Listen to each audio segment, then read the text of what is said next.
Hello नमस्कार सर्वांना. सर्वप्रथम श्री स्वामी समर्थ. तर आज आहे संडे. आज आमचा ठरला आहे दाल बाटी बनवण्याचा बेत.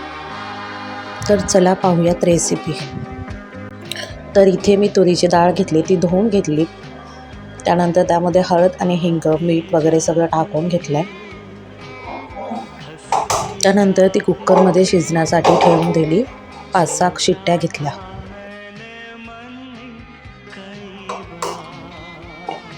त्यानंतर मी दुसरीकडे धने जिरे आणि बडीशेपची पूड बनवण्यासाठी एका भांड्यामध्ये ते हलकेसे भाजून घेतले. भाजून झाल्यानंतर मी ते एका भांड्यामध्ये काढले आणि थोडे थंड होण्यासाठी ठेवून दिले. हे सर्व असे व्यवस्थित हलकेसे भाजून घ्या आणि भाजून झाल्यानंतर एका भांड्यामध्ये काढून घ्या. त्यानंतर ह्या सर्वांची मिक्सरला बारीक अशी रवा पूड बनवा.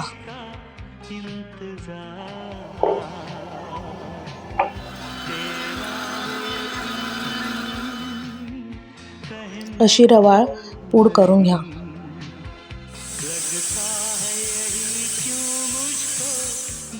इथे मी बाटीसाठी भिजून घेत आहे.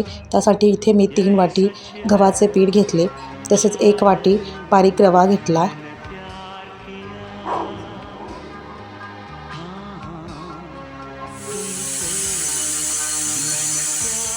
त्यानंतर मी बारीक वाटलेली रवाळ अशी धने जिरे आणि बडीशेपची पूड ॲड केली. त्यानंतर इथे मी खाण्याचा सोडा ॲड केला. तसेच चवीनुसार मीठ देखील ॲड केले. त्यानंतर त्यामध्ये अर्धा चमचा हळद ॲड केली. त्यानंतर इथे मी 2 पळी तेल ॲड केले. त्यानंतर हाताने सर्व व्यवस्थित मिक्स करून घेतले. त्यानंतर पाणी ॲड करून मी पीठ भिजवण्यासाठी घेतले.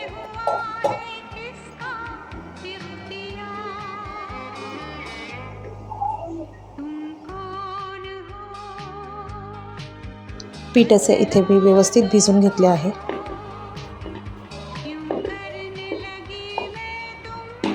त्यानंतर इथे बाटी बनवण्यासाठी थोडेसे पीठ घेऊन त्याला मी व्यवस्थित असा गोल शेप दिला आहे. अशा प्रकारे सर्व पिठाच्या बाट्या इथे मी बनवून घेतल्या आहे.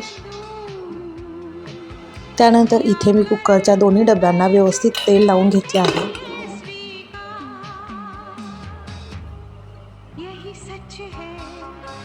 ही रेसिपी पाहिल्यानंतर घरी नक्की ट्राय करा. ही रेसिपी सगळ्यांनाच आवडेल.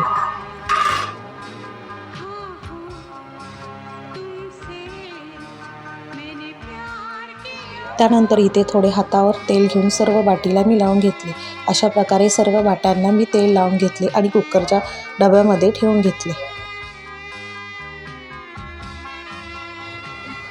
आता ही बाटी आपल्याला कुकरमध्ये 2 ते 3 शिट्ट्यांमध्ये वाफवून घ्यायची आहे. त्यासाठी मी कुकरमध्ये थोडे पाणी ॲड केले आणि दोन्ही कुकरचे डबे कुकरमध्ये ठेवून दिले आणि वरती एक झाकण ठेवले डब्यावर. त्यानंतर झाकण बंद करून कुकरला 2 ते 3 शिट्ट्या घेतल्या.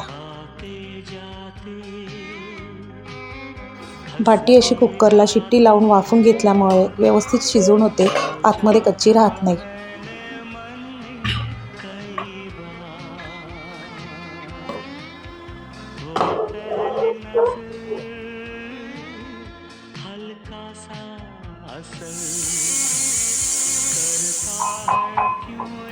त्यानंतर इथे मी डाळ बनवण्यासाठी थोडा लसूण टेचून घेतला.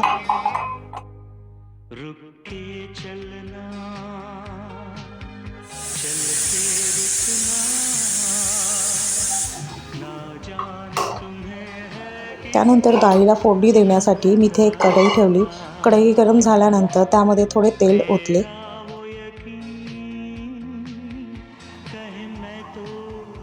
इथे तेल व्यवस्थित गरम झाल्यानंतर मी इथे जिरे आणि मोहरीची फोडणी दिली. तसेच कढीपत्त्याची आणि लसणाचीही फोडणी दिली.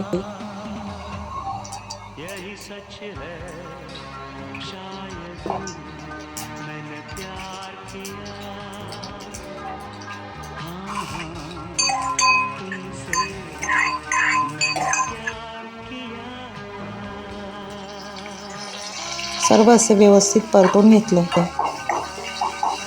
त्यानंतर त्यामध्ये एक चिरलेला टोमॅटो ॲड केला. त्यानंतर त्यामध्ये थोडीशी लाल मिरची पावडर आणि हळद ॲड केली आणि सर्व व्यवस्थित परतून घेतले.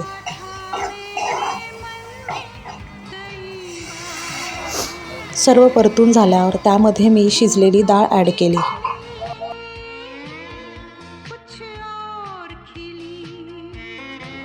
त्यानंतर त्यामध्ये मी थोडेसे साखर आणि चवीनुसार मीठ ॲड केले.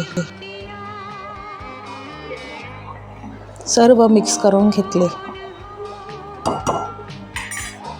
इथे डाळीला फोडणी देईपर्यंत बाटी वाफून झाली होती.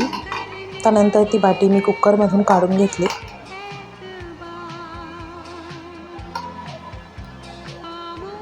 छान अशी बाटी शिजून झाली, कुठेच कच्ची राहिली नाही. कुकरमध्ये अशा प्रकारे बाटी वाफवल्यामुळे कुठेच ती कच्ची राहत नाही.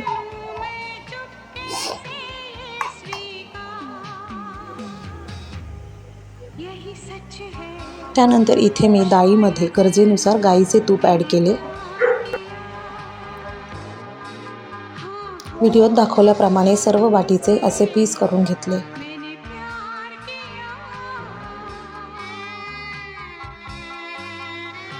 त्यानंतर इथे डाळीमध्ये मी थोडी कोथिंबीर ॲड केली.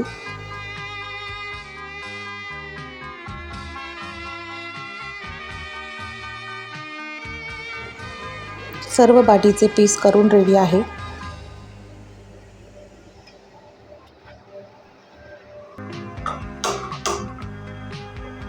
त्यानंतर इथे मी बाटी तळण्यासाठी एका कढईमध्ये तेल गरम करून घेतले.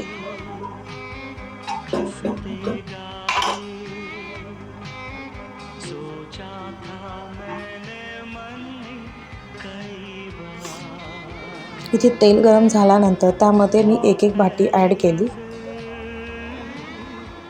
त्यानंतर अशा प्रकारे मी सर्व बाटी तळून घेतली. व्यवस्थित अशी खरपूस तळून घ्या.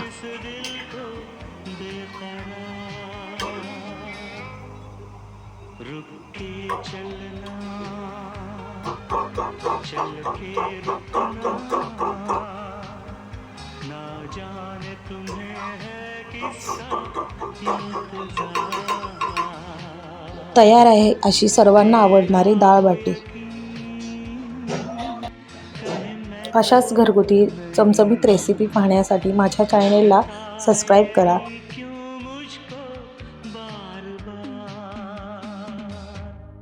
यही सच है शायद